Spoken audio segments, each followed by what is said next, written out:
there were two characteristics. The first one was you could tell that they had, in their own minds, assigned themselves distinctive roles. I said a few minutes earlier when the division of labor worked. I am certain that the most important characteristic of the successful Young Community Foundation was when a sense of team pervaded the organizing group. And what I mean by team is that not everybody was the quarterback and not everybody was the tight end. I have now exhausted my knowledge of football. I don't even know what those two roles actually do in football, but I know they are important.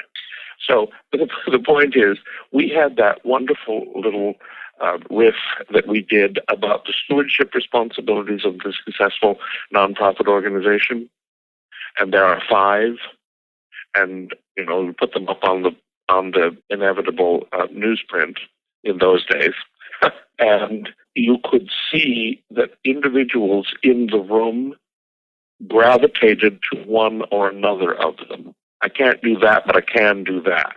And as I watched the individuals in the room embrace and assign to themselves responsibility for either asset development or strategic planning or marketing or finance and accounting precision, they saw themselves as a team, each participating in a division of labor that most accurately reflected the individual strengths and experience of each of the volunteers who had come forward to be the inaugural leaders of the organization. I knew that was going to be a success.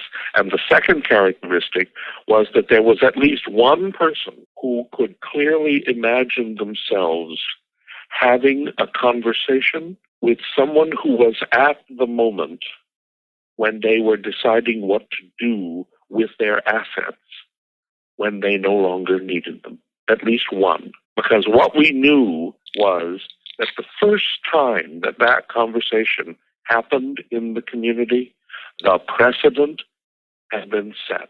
The hardest endowed gift in the community foundation to get is the first one. But once it happens, and once that story can be held as a treasured icon in the lore of the local community, others will see, yes, I too can do that. And so if there was just one person who could imagine themselves having that conversation with an old friend or neighbor, or family member for that matter, then I knew, they're going to be okay. Whereas if I left the room with the sense that nobody could imagine themselves doing any of the things that I've just talked about, well, what do you mean telling the story? If in fact I felt that there was resistance or inability to identify with either the division of labor or with a conversation with at just one potential endowment donor, then I knew it was going to take longer, it was going to be difficult.